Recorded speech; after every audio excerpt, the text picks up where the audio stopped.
ኦኬ እኔ ሄኖክ ሙልጌታ ወልዴ እባላለሁ። የአቶ ቅጣው ሙልጌታ ወልዴ ወንድም ነኝ። ኢትዮጵያ ላይ ሪል ስቴት ተመዝግበን ነበርና በማህበር መሐመድና ፋጡማ ጓደኞቹ የሚል አብዛኞቹ ሰዎች ያሉት ደሴ ከተማ ውስጥ ነው ያሉት መስራቾቹ። ቦታው አዲስ አበባ ነው። አያት አካባቢ አያት 49 የሚባል ቦታ እዛ አካባቢ ብዙ ግንባታዎች አሉ። እዛ ውስጥ ነው በማህበራዊ ማደራጃ በመንግስት በሚያውቀው ተደራጅተን ነበር። ብንደራጅም ግን ህጋዊ የሆነ ሰነድ አለኝ፣ ህጋዊ ማረጋገጫ አለኝ። በህግ መቋቋሙ በህግ መስራችም አባል ነን። 50 ሺህ ብር ተይዘው በጥሬ በተያዘ ገንዘብ ብሎ የሪል ስቴቱ በ500 ሺህ ብር ጥሬ ገንዘብ ተይዟል ብሎ ተረጋግጦ ሁሉም አባላቶች ይፈረሙበት አለ፣ ዶክመንት አለን። እሱ እንዳለ ሆኖ እነዚህ ሰዎች ስብሰባም አይገኙም ነበር። አዲስ አበባ ነው ማህበሩ ያለው፣ እኛ ያለነው አዲስ አበባ ነው። እነሱ ያሉት ደሴ ውስጥ ናቸው ያሉት፣ ደሴ ክፍለ ከተማ። እነሱም አዲስ አበባ ውስጥ እንኖራለን ብለው በተለያየ አድራሻ ሰጥተው ነበር። እንደውም አንዳንድ የህግ ሰዎች ለማጣራት ሞከሩ። እኔ በሰጠኋቸው መረጃ መሰረት በቤት ቁጥር ውስጥ የሉም፣ እንደዚህ አይነት የሚባል ሰዎች የሉም ነው የተባለው። ግን የአዲስ አበባ መታወቂያ ይዘዋል። አዲስ አበባ ውስጥ ነው ቦታውን በጨረታ ተጫርተን ያገኘ ነው። የተወሰነ መንግስት ነው የሰጠን በ2010። ከዛ ምን ይሆናል በገቢያቸውንም እንድታሳውቁን ስብሰባም ደግሞ እየተገኘ አይደለም የሚል ነገር አመጡ። ከዛ በፊት ግን በአካውንቱ በሪልስቴቱ አካውንት ገንዘባችንን እናስገባ ነበር። የሚጠበቅብንን ገንዘብ እያስገባን ነበር። ከዛ ግን እነሱ ሊያወጡን ቻሉ። መሪ እንዳታሳይ አላሳይም እና ከዛ ከሪል ስቴት አወጡን። ከሪል ስቴቱ ወጣችኋል የሚል ሰው ነው ባለመብት ነን እኛ እያስገባን ነው አይ ብለው የሪል ስቴቱን የተመሰረተበትን አካውንት ዘጉት። ይሄ አካውንቱ እዛ ላይ የሚታየውን ዘጉ። ብራችንም እዛ ውስጥ ነው ያለው። አውጣውና ውሰድ ማለት ጀመሩ። ለምንድን ነው የማወጣው? መስራች ነኝ ስንል አይ ለከሌ ሽጥለት፣ ለከሌ መሸጥ አለብህ አሉ። ይሄ ሰውዬ ደግሞ እዛው እነሱ አካባቢ የሚኖር ምንድን ነው ሪስትራክሽን ያሳየኛል። ላይቭ ሪስትራክሽን ሰማን ኦዲቲንግ ዩ ምናምን ይላል። አጥፍቼዋለሁ። ለማንኛውም ሶሪ። ኦኬ መሪ አታሳይ። አላሳየም፣ ዘግቼዋለሁ። ምን ለማለት ነው? ኦኬ አሁን ኦኬ መጣ። ሪስትሪክሽኑ ጠፍቷል። እሺ ሀሳቡን እንትን ለማለት ያንን ባንክ አካውንት የምናስገባበትን ዘጉና ሌላ ከፈቱ። በህጉ አይቻልም። ሌላ የተመዘገብክበትን ሬጅስተር የሆንክበትን የባንክ አካውንት መቀየር አትችልም። ያ ማለት ገቢን መደበቅ እንደማለት ነው። እነሱ ደሴ ውስጥ ከፈቱ፣ ከአዲስ አበባ ወስደው ወደ ደሴ ውስጥ ከፈቱ እና እኛም እንዳንቆጥብ ሆነ። በቃ በህግ እንጠይቃለን ብለን ወደ ህግ ሄድን። የተመዘገብንበትን ሬጅስተር መስራች እንደሆንን መስራች ደግሞ በአክሲዮን ህግ የያዘውን ይዞታ አሁን ለምሳሌ እኔ 1.5 ከቆጠብኩኝ የ1,500,000 እንትን ነኝ፣ ባለ የጥቅም ተጋሪ ነኝ ከአክሲዮኑ ላይ። ባዋጣ ነው ልክ ሁሉም ሰው ነው እንጂ የሚሆነው ሰውየው በፍቃዱ ካላስተላለፈ በስተቀር ሂዶ በህጉ መሰረት ማስተላለፍ አይችሉም። እነሱም መንጠቅ አይችሉም ወይም ማባረርም አይችሉም። እነሱ ግን አደረጉት። ይሄንን ያደረጉት ደግሞ የኔንም ጠበቃ በመደለል የተጭበረበረ ሰነድ ለዳኞች በማሳየት ዳኛውም ሊፈርድላቸው ቻለ። ዳኛውም ደግሞ ሊፈርድበት ቻለው በጣም ረቂቅ የሆነ ነገር። ይሄንን ትሪክ እንድትሰሙልኝ እፈልጋለሁ። የህግ አዋቂዎች እዚህ ካላችሁ፣ የፍትህ አካላት እዚህ ካላችሁ ወይ የምትሰሙ ከሆነ በምትሰሙበት ሰዓት ይሄንን ነገር እንድታጣሩ ነው እኔ በዚህ ጋር መከላከያን አቅርብ ተባለ። የህግ ሰዎች ካላችሁ አንዳንድ ቁጥር ጻፉልኝ። የህግ ሰዎች ወይም ደግሞ በሪል ስቴት ዘርፍ ስለ ኢትዮጵያ ስለሚሆነ ነገር እውቀት አለኝ የምትሉ አንዳንድ ቁጥር ጻፉልኝ። ወደ ቤቶች አስገቧቸዋል። እሺ መከላከያን አቅርብ ተባልኩኝ። እሺ ብዬ ጠበቃ ያስኩኝ። ለጠበቃ የተሰጠሁት በተባለው ቀን አላቀረበም። ለምሳሌ በዛሬ ቀን አቅርብ ተባለ። እስከ ዲውዴቱ ዛሬ ነው። በዛ ቀን አላቀረበም። በማግስቱ አቀረበ። ዲውዴቱ ካለቀ በኋላ በማግስቱ አቀረበ። ዳኛው ደግሞ መከላከያ ስላልቀረበ ፈርጃለሁ ብሎ ፈረደች። እኛው መከላከያ ስላላቀረቡ ይላል። የኔ ጠበቃ ደግሞ ለምን መከላከያ አላቀረብክም ብሎ አቅርቤያለሁ እኮ ምናምን ሰጥቻቸዋለሁ እነሱን ፈረዱላቸው እንጂ ምናምን አለ። ኖ አይደለም። መዝገብ ቤት ሂደን መዝገቡን ስናይ ገቢ የተደረገው ከተጠየቀበት ቀን ወደዚህ ነው። መጀመሪያ ደግሞ ሰዎቹ እኛ ገንዘብ አለን ሁላችንም እንኳን አንዳንድ መቶ ሺህ ብናዋጣ አንተን እንረታለን፣ እንደውም ቤትህን እናሸጣለን ብለው ዛቱ። አንደኛው መሐመድ የሚባለው እዛ ውስጥ ያለው ሰውዬ ማለት ነው። ከዛ ይሄንን አሉ። ያደረጉትን ያሉትን ይዛቱትን ፈጸሙ። ምን አደረጉ? የኔን እንትን ገዙት፣ የኔን ጠበቃ። ይሄ ሆን ተብሎ የተደረገ መዝገብ ቤት ያለችው ስንጠይቃት ይሄ ሆን ብሎ የተደረገ ነው። ሁሌ ጊዜ እንደዚህ ነው የሚያደርጉት። የመጀመሪያ ቀን ያሳልፉን፣ አንድ ቀን አሳልፈው ፋይል ያደርጉታል አለ።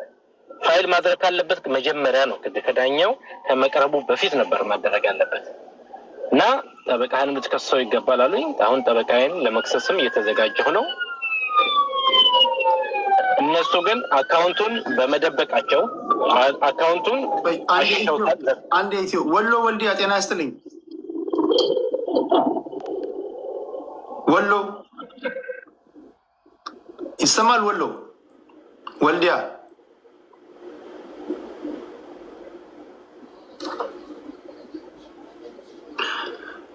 ወሎ ወልዲያ ጋይስ ሪኩዌስት የምትልኩ ሰዎች ለወሬ ሱሳችሁ መሆን የለበትም። ስለሚወራው ነገር በቂ ግንዛቤ ካላችሁ ብቻ ላኩ። ሁሉም ሪኩዌስት የሚልክ ስለምናወራው ወሬ ግንዛቤ ኖሮት አይደለም። አንዳንዱ ህመምተኛ ነው፣ ዝም ብሎ ሱስ ስላለ የወሬ ሱስ ነው። ዝም ብሎ እንደዛ አይደለም ጋይስ። በዚህ ጉዳይ ላይ ስለሚያወራው ወሬ ገብታችሁ የምጠይቁት ጥያቄ ወይም የምትሰጡት ምክር ሀሳብ ካለ ብቻ እርግጠኛው ነው እውቀቱ ካላችሁ።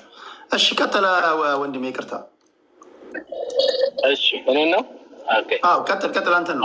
ምን አለ ከዛ አካውንታቸውን ዘጉ፣ እኛንም ወጥታቸዋል አሉ። ያንን በዛ አረጋገጠው። በህጉ መሰረት አንደኛ ጠየቅን። እኛም ማንኛውም ሰው በአካል ቀርቦ ወደ ከሌ አዛውሬዋለሁ ወይም ከማህበሩ ወጥቻለሁ ካላለ በስተቀር ማንም ማስወጣት አይችልም። የያዘውን ይዞታ ይዞ ነው የሚቀጥለው። በመሰረቻ ህጉ ላይ እስከ 3ኛ ፎቅ ያለውን ማህበራቱ ሊወስዱ፣ ከዛ በላይ ያለውን ደግሞ እስከ 9 ፎቅ ነው እና ከዛ በላይ ያለውን ሽጦ በሚገኘው ገቢ ቢውልዲንጉን ማሰራት ነው። እነሱ ግን በተለያየ ጊዜ ሽያጭ ፈጽመዋል። ስም እያዘዋወሩ ነበር። እንደዛ ማድረግ አይቻልም። ገንዘብ ይሰበስቡ ነበር። በውስጥ ደረሰኝ ገንዘብ ይሰበስቡ ነበር። ለሚሰበሰበው መንግስት ታክስ አላገኘም፣ ታክስ አልተከፈለበትም። ይሄ መረጃ እኔ አለኝ። ለማንኛውም ለሚጠይቀኝ ለመንግስት አካልም ለመስጠት በእኔ በኩል ያለውን ለመስጠት አሳልፌ እሰጣለሁ። የተነገረ አሁንም ቢሆን በክርክር ሰዓት ሁላችንም 11 ሚሊዮን አዋተናም ብለው ነው ወደ ዳኛ ጋር የቀረቡ። 11 ሚሊዮን ካዋጡ ለዚህ ማህበሩ ለመንግስት ያቀረቡት የት አለ? ለመንግስት የከፈሉበት የ11 ሚሊዮን አንድ ሰው ብቻ ቫት ወይም ታክስ 13% ለመንግስት ከፍሏል። አልከፈሉም፣ የለም። እና ትልቅ የተደራጀ ውሸትና ማጭበርበር ነው ያለው። አሁንም እንግዲህ መንግስት እንዲያይልን ጉዳያችንን። ቆይ ስንት ናቸው በቁጥር? ሶሪ 11 ናቸው። ስለዚህ እናንተ 1.5 ሚሊዮን ብር አዋጣችኋል። ይሆናል ያው እንደሱ ከጠቅላላ ወጪው ጋር። ስለዚህ መስራች ናችሁ። የራሳችሁ ባዋጣችሁት ገንዘብ ልክ ፐርሰንት ይኖራችኋል። የትርፍ ተጋሪ ናቸው። እሺ ምናልባት ስትናገር ወይ አምልጦን ከሆነ እስኪ ካልሆነም ደግሞ ድጋሚ እንድትነግረን 11 ሰዎች ናችሁ እናንተ የሆነ ፐርሰንት የዚህ ኦነር ናችሁ ማለት ነው አይደለም? የሪል ስቴት የዚህ ካምፓኒ ትክክል። ስለዚህ ሁሉም እሺ ስብሰባ ሲኖር ወይ በተወካዮቻችሁ አማካኝነት ወይ እናንተ ተነግሯችሁ ቃለ ጉባኤ ተይዞ ነው አይደለ? እያንዳንዱ የደረሳችሁበት ነገር ወይም የደረሱበት ነገር እንድታውቁ ይደረጋል። ትክክል። ስለዚህ እናንተን በምን መስፈርት ነው ለምሳሌ ወይ ሲያስወጧችሁ የነገሯችሁ በጽሁፍ የሰጧችሁ ማስጠንቀቂያ ያለ በምን ገደብ ብሎ እናንተን ዝም ያሏቸው ገንዘቡን ወስደው? እንደዛ ነው። አሁን እዚህ ጋር ነው ቁልፉ ያለው። እንትኑ ኦፊሱ ያለው እንትኑ ሪል ስቴቱ ሲመሰረት አዲስ አበባ ነው። እሺ ያ ኦፊስ ኤግዚስት አድርጎ አያውቅም። ኦፊስ የለውም አዲስ አበባ ላይ። እነሱ ያሉት ደሴ ናቸው ያሉት፣ አሁንም ደሴ ናቸው። ስብሰባ አዲስ አበባ አንተ ብትሆን ደሴ ላይ ሄዳ ተሰበሰብ ስብሰባ አይደል? እነሱ በወሰኑት ኦፊሳቸው አዲስ አበባ ነው። ኦፊስም የላቸውም እንጂ አሁን ከከፈቱ እንጂ የላቸውም ከዚህ በፊት። ስለዚህ ቤተሰብን ለህብረተሰቡ እናከፋፍላለን የሚሉት መሬት የሚወስዱት ደሴ ነው። ደሴ ሆነው ቦታው አዲስ አበባ ነው ያለው። እነሱ ደሴዎች ደሴ ናቸው። ነዋሪነታቸውም ደሴ ነው። ቢዝነሳቸውም ደሴ ነው። የተለያየ ቢዝነስ ያላቸው አዲስ አበባ ነው። ግንባታው የሚገነባው አዲስ አበባ ላይ ነው ግንባታው የሚደረገው። እነሱ የአባይ ሚዲያ የሚዲያ ባለ እንትን ሄደና አጣራ በቦታው ላይ። አዲስ አበባ ላይ ግን ኦፊስ የላቸው አዲስ አበባ ላይ የላቸውም። ቤቱ ላይ መታወቂያ ደግሞ ባወጡበት ሂዶ ሲታይ ደግሞ የሉም። እንደዚህ አይነት ሰዎች የሚባል የለም ማለት ይህንን ማጣራት ይቻላል። የመንግስት አካላት የአዲስ አበባ ከተማ አስተዳደር የአዲስ አበባ ከተማ አስተዳደር ሪል ስቴት እንዲያለሙ የሰጣቸው መሬት አለ ቦታ አለ 400 ምናምን ካሬ ሜትር እዛ ቦታ ላይ የተሰራበት ነው። አሁንም በግንባታ ላይ ነው ያለው እና አሁን አይታችኋል። በእርግጠኝነት አለ አለ አሁንም እየተሸጠ ነው። 11 ሚሊዮን እያሉ እየሸጡ ነው ያሉት። 3 ቤድሩሞቹ ግንባታ ጀምረዋል እነሱ ወይስ ግንባታ ገና ሳይጀምሩ ነው እየሸጡ? ግንባታው ሳያልቅ ነው እየሸጡ ያሉት። እዛ ውስጥ ትላልቅ የሚታወቁ ሰዎች 2-3 የሸጡ ሰዎች አሉ። የመሐመድ የሚባሉ ፋቲማ የሚባሉ ብዙ ጊዜ ሽጠዋል በተደጋጋሚ። ሌላም ደግሞ ይሄ ጌታቸው የሚባል አለ፣ ከድር የሚባሉ አሉ። እነሱ በተደጋጋሚ ሽጠዋል እዛ ውስጥ። አሁንም ሽያጭ እየፈጸሙ ነው ያሉት እና ትልቅ እኛ የመንግስት ኃይል አለን ይሏል። እሺ ቆይ እያጠራን እንሂድ። አሁን የሚሸጡት አሁን 1 ክፍልም 2 ክፍልም ቤቶችን የሚሸጡት ኢትዮጵያ ውስጥ ስላሉ ነው ወይስ ከስተመሮቻቸው ዲያስፖራዎች ናቸው? ብዙዎቹ ከደሴ ነው የሚመጡት። ገዢዎቹ ከደሴ ነው። በመንግስት ባለስልጣን ውስጥ አሉ ነው የሚሉት እነሱ። እኛ እኮ ለባለስልጣናቶች ናቸው እኛ ጋር ያሉት። ዳኛ አለ ይሉሃል እዛ ውስጥ፣ ጠበቃ አለ ይሉሃል እዛ ውስጥ። ገብተዋል። ደሴ ያሉ ሰዎች ናቸው እየገዙ ያሉት እና ይሄ ኮራፕት የሆነ ነገር ነው ውስጡ ያለው። በትክክለኛው እነዚህ ሰዎች አንደኛ ባለመብትን እያስወጡ ነው እነሱ የሚሸጡት። እሺ እኔ ላለው ወደዛ እናንተ እዚህ 11 አባላቶች ያሉት ስብስብ ውስጥ ገንዘባችሁን ከፍላችሁ እንድትገቡ ያደረጋችሁ ምን አምናችሁ ነው የገባችሁት? አሁን ለምሳሌ አንተ ምን አምነህ ነው የገባው? ኦኬ እኔ ወንድሜም ቢዝነስ አለው፣ ህንፃ ኮንስትራክሽን ይሰራል። አንደኛው የህንፃ ኮንስትራክሽን እቃ ይሸጣል። አንደኛው ደግሞ ኤሌክትሮኒክስ የሚሸጥ ነው። አንደኛው ደግሞ የስፔር ፓርት የሚሸጥ ነው። እነዚህ ሰዎች ታዋቂ ናቸው፣ ቁብ የሚሰበስቡ ናቸው። ገብተዋል። ማህበራዊ ግንኙነት አላቸው፣ ይተዋወቃሉ በመታወቅ ደረጃ። እዚህ ላይ ግን ሲመጡ ክደታቸውን ፈጸሙ። እኛ ብቻ ነን አዲስ አበባ አካባቢ ያለን፣ ተወላጅነታችንም አዲስ አበባ ነው። እነሱ ደግሞ አንድ አካባቢዎች ናቸው፣ አንድ ፋሚሊ ማለት ነው። ወሎ ወልዲያ ሪኩዌስት ልከህ ትገባለህ። አውራ ስትባል አታወራም። ኮመንት ላይ ደግሞ ትጽፋለህ እና መረጃው ካለና ወደ ሪኩዌስት ላክና ግባ። ተቸገርን እኮ ጎበዝ። ከታች ሆነ አቧራ ታነሳለህ። ሪኩዌስት ልካለህ። አውራ ስትባል አታወራም ነው ወይስ በጽሁፍ ነው የምትግባባው? እሺ ቀጥል። ኢትዮ ፈርስት አይ ቲንክ ወሎ ወልዲያ አሁን አንተ የምትለው አካባቢ ላይ ያለ ልጅ ነው መሰለኝ። የማይከፍሉትን ነው የምናስወጣው ምናምን ይላል። አይዶ ነው ነገሩ ትክክለኛ አይሆን አላውቅም። የከፈለው ሄደው በከፈለው ለምን 1 ብር ለምን አይሆን? የ1 ብር የአክሲዮን አባል ነው። 1 ብር ባዋጣው ልክ ነው። አክሲዮን ሲሆን እንደዛ ነው። ለምሳሌ 1 ሚሊዮን ያዋጣ 1 ሚሊዮን እና ደግሞ ሌት እንኳን ፔመንት ቢሆን ወይም ስብሰባ እንትና አይደል አድሚኒስትሬሽን ቻርጅ አለ፣ ቅጣትም ይባላል። ያ ሁሉ ፕሮሲጀር አልተካሄደም። እነሱ እኮ መስካሪ ሆኖ ፍርድ ቤት የቀረቡት ነው ስብሰባ አይገኝም ያሉት እዛው ዘመድ ናቸው። በዛ ደግሞ እንትን አይደረግም።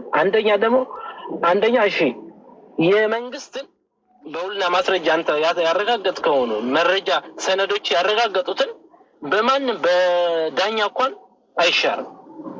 እዚህ ጋር ግን እየተሻረ ነው ያለው። የሀገሪቷን ህገ መንግስት እየገረሰሱ ነው ያሉት እነዚህ ህግን በማፍረስ እንደውም በወንጀል ነው የሚጠየቁት። አንድ ማህበርተኛ የሆነ ሰው ባዋጣው ልክ መሄድ አልቻለም። እኔ እኮ ይሄን ብር ሳዋጣ የዛሬ 7 ዓመት 6 ዓመት ነው ገብቷል። ይሄን ብር እኮ ብግዛበት እኮ ቦታ መግዛት እችላለሁ። አሁን ያ ብር ጋሽቧል፣ ወርዷል። ቤት መግዛት ትችላለህ በዛ ጊዜ። እና ብዙ አይነት ኪሳራ ነው ያደረሱብን። ለጠበቃ እንኳን የሚወጣው ወጪ ትልቅ ብር ነው። እሺ የእናንተ በደል ቆይ እንዳለ ሆኖ እኚህ ሰዎች አዲስ አበባ ላይ ለሚገነቡት ቤት ከገዢው የተቀበሉትን ገንዘብ በተቀበሉት መሰረት ዴሊቨር የሚያደርጉ ይመስላል ወይስ ገዢውን አጭበርባሪዎች ናቸው ነው የምትለው? እሱን ነው እኮ አንዱ ቤት 2 ሰው 3 ጊዜ ትሸጣለ። አንዷ ትሸጥና ለአቶ ገሌት ይሄዳል አይደለ? አሁን ለምሳሌ ደሴ ላይ የአይቤክስ ሆቴል ባለቤት 2 ጊዜ ነው የሸጠው።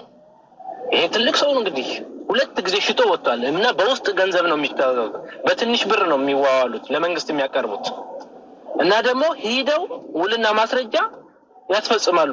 አሁን እኛ በሌለንበት ስለ ቤት ሽያጭ ውልና ማስረጃ በገንዘብ ይጻጻፋሉ። ይሄንን እንግዲህ ውልና ማስረጃን ያህል በገንዘብ የምትደልት ከሆነ ሰውየው በአካል ሳይቀር ስም የምታዞርለት ከሆነ አንተ ወይም በወከልከው መሰረት ነው ሰውዬ ነው ንብረት ሊተላለፍልህ የሚችለው ወይም አንተ በአካል ተገኝተህ ነው። እነዚህ ሰዎች ግን ሳይገኙ ሰዎቹ በሌሉበት አስተላልፈዋል ብዙ እንትኖችን ቤቶችን። አካውንት ኢቭን ደሴ ላይ መክፈስ አይችሉም። አዲስ አበባ ነው ያለው፣ የተቋቋመው አዲስ አበባ ነው። እዛ ቦታ ላይ ነው ያለው መሆን ያለበት። እነሱ ግን ሌላ ቦታ ነው እያደረጉ ያሉት። ኦዲት ተደርገው አልተደረጉም። እኛ አንደኛው ጥያቄያችን ችግር ያመጣው ኦዲት ይደረግልን እና ይነገር ያላዋጣ ነው ወይም ተጨማሪ የምናዋጣ ከሆነ ይነገር ይገለጽልን ነው። ያንን ሊያደርጉ አልቻሉም። ይሄ ስፔር ፓርት እና ኮስሞቲክስ ቤት ያለው አንድ ጌታቸው የሚባል አለ ነው አይሆንም አለ። እኛ መብት የለውም በቃ አስወጥተነዋል አይቻልም፣ ማስወጣት አይችሉም። ሰውየው ፍቃደኛ ካልሆነ በስተቀር ያለውን ይዞ ነው የሚቀጥለው በህጉ። አሁን አንተ በማህበር ውስጥ ብትገባ የተወሰነ ብታዋጣ የማትቀጥል ከሆነና ወይም አጌንስት ከሆነ እሺ በደብዳቤ 3 ጊዜ ጽፈውልህ ካሳወቁ በኋላ እንትን ሊሉ ይችላሉ በማህበሩ በወሰነው መሰረት። ያንን ደግሞ የወሰኑትን ምን ጉባኤ ነው የሚባለው ለፍትህ ቢሮ መመዝገብ አለበት። በዚህ ቀን ተሰብስበን ነበር የተሰበሰብነው ውሳኔያችንን ይሄው ብለው ማስገባት ነበረባቸው። አላስገቡም። ተጠየቀ እኮ መዝገብ ቤትም ምንም የለም። ምንም ያስያዙት ነገር የለም። ወረቀት ምንም ይጻፍ ነው የለም። ምንም ያደረጉት ነገር የለም። እና አሁን በግፍ ነው እየተደረገ ያለው። ወደ እንትኑ ልምጣ። አሁን ለምሳሌ ማህበር ሲመሰረት ህገ ደንብ አለው። እያንዳንዱ ስብሰባ ቃለ ጉባኤ ይያዛል። ተጨማሪ አዳዲስ ማህበራት የሚካተቱ ከሆነ በምን አግባብ እንደሚካተቱ ራሱ የተጻፈ ህግ እንደሚኖር ተስፋ አደርጋለሁ። ትክክል። ኦኬ። አሁን ማህበራት ወይም ደግሞ እነዚህ የአክሲዮን ገዢዎች ሊሰናበቱ የሚችሉበት መንገድ ምን ሲሆን ነው? ይሄ የምታውቀው ነገር አለ? ምናልባት ምን ስታሟላ ወይስ ምን ስታጎድል ነው ልትባረር የምትችልበት ቅድመ ሁኔታ? ልትባረር የምትችልበት ያለህን ይዘህ ነው የምትቀጥል የምትችልበት ነው እንጂ ለምሳሌ ኮንትሪቢዩት ማታረግ ከሆነ በአካል ማትገኝ ከሆነ ወይም ግብአት ማትፈጽም ከሆነ እንደዛ ከሆነ ይወሰንና በውሳኔው መሰረት አይ ያለውም ከዚህ በኋላ ያለውን የያዘ ነው፣ ከዚህ በኋላ ግን እንዲሰበስብ ወይም አክሲዮን እንዲገባ አንፈልግም። እስከዛሬ ያደረገው ግን እያዛያ ያለ ነው። አንድ ብርም ለምን አይሆንም አልኩ እኮ። በዛ ነው መቀጠል ያለበት። ከዚህ በኋላ ግን አክሲዮን በሚጨመርበት ትርፍም ቢሆን ሲካፈል የዛችን ያዋጣውን ያህል ነው። ደርቷል። ከሽያጩ 1.5 ሚሊዮን ብራችሁንም አልመለሱም። ሌላ ተያዘ በለምትሉት ንብረታችሁ ምንድን ነው? በቃ ይሄን ብራችንንም አልመለሱም፣ መብታችንንም ነጥቀውናል፣ ፍትህን ነጥቀውናል። እነዚህ ሰዎች ፍትህ አላገኘንም። ደርቷል። የሚገነባው ቤተሰብ ምን ላይ ነው ያለው? የምታውቁት ነገር አለ? ኦልሞስት እያለቀ ነው። ፊኒሽንግ ላይ ነው። እየሸጡት ነው ያሉት። እሱ ነው እነሱም የራሳቸውን ተከፋፍለዋል፣ እየሸጡ ነው ያሉት። እነሱ አሁን ሚሊዮነር ሆነዋል እነዚህ ሰዎች። እንደው ምን አንድ ጊዜ ምን ጠየቅኩት መሰለ፣ ድምፁ ቅጅ አለኝ። ለምንድን ነው አካውንታችሁን ይዘጋችሁት አልኳት። አይ ሎየራችንን አማክረን ሎየራችን እንዳትጠቀሙ ብሎናል። አይ ያን ማለት ተማካክረው ሆን ብለው ህጉንም እኛንም ኪስ ለማድረግ ዴሊቨሪ ተዘጋጅቶበት የመጡት ነገር ነው። እንደዛ ደግሞ ማድረግ ሰውን አታክ ማድረግ ወይም መጉዳት በህጉ አይፈቀድልህም። አማክረህ ሰውን ለመጉዳት ሎየሩ እንዳትጠቀሙ ብሎናል። ያንተን የሱን ብር ብሎ እዚህ ጋር ያስገባችሁት ብር አለ በኢትዮጵያ ባንክ 1.5 ሚሊዮን ብር የተለያዩ ሰነዶች ልከልኛል። እንደዚህ ከሆነ ይህንን ነገር በህግ አግባብ መስመር ለማስያዝ የጀመራችሁት ክስ የሄዳችሁበት ርቀት አለ? አዎ ክስ ሄደናል። ወደ ሰበር ስንሄድ ምን አለ ሰበር መሰለ፣ መከላከያ አላቀረባችሁም። መከላከያ ባልቀረበበት እኔ አላይም አለ። ማን ነው የሚለው? የሰበሩ መከላከያ ደግሞ እኛ አቅርብልን ብለን ሰጥተነዋል። ሰውየውን ገዙት። የኛን ጠበቃ ሳያስገባ ቀረ። ገባ ስላላስገባ መከላከያ ልናቀርብ አልቻልም አለን። መከላከያ እኮ ይሄ ያውም የሰነዶች ማረጋገጫ የሰነዶች ማረጋገጫ ደግሞ በምንም አይተባበልም። በምንም መረጃ ልታስተባብለው አትችልም። በቃ ራሱ ሰነዱ ምስክር ነው። ሌላ መረጃ አምጥተህ እንትን አትለው። ሰዎቹ የተስማሙበት። ኦኬ። ስለዚህ አሁን አንተ በአሁኑ ሰዓት የምትፈልገው ምንድን ነው? ንብረቴን እፈልጋለሁ። የመብት ተካፋይ መሆኔን ተረጋግጦልኝ እንደ ማንኛውም ማህበር ተጠቃሚ መሆን ነው የምፈልገው ከማህበሩ። እሺ፣ ይህን ከሰማችሁበት ጊዜ ጀምሮ እዚህ ውስጥ ያላችሁ የህግ ሰዎችም ይህን ጉዳይ የምታውቁ ወንድማችን እንዲህ ያለ በደል ደርሶብኛል ነው የሚለው። የህብረት ስራ ማህበር ነው መስራች ከሆነበት ነው 1.5 ሚሊዮን ብር ከከፈለበት ነው በአሻጥር የወጣው። ምንም አይነት ማስታወቂያም ምንም አይነት ኮንታክት ሳያደርጉት ነው ያስወጡት። እሱ እንደሚለው አሁን ገንዘቡን ወይም ደግሞ ከሚሰራ ቤት የትርፍ ተጋሪ ሊሆን የሚችልበት መንገድ የሚታያችሁ አለ? ኢትዮጵያ ውስጥ ያላችሁ እንደዚህ አይነት ነገር በህብረት ስራ ማህበራት በእንደዚህ አይነት ውስጥ ያለፋችሁ ይህንን ህግ የምታውቁ ይሄ ወንድማችን ገንዘቡን ሊያገኝ የሚችልበት መንገድ እንዴት ነው? እስኪ የምታውቁትን ትነግሩናላችሁ። ግልጽ ያልሆነላችሁም ጥያቄ ደግሞ ካለ ትጠይቁታላችሁ። ከዛ ወደ መፍትሄው ነው የምንሄደው። ማድረግ ያለበትንም ደግሞ እንመክረውና የሚቀጥለውን ነገር እናያለን። ጉራማይሌ መረጃ ጤና ይስጥልኝ።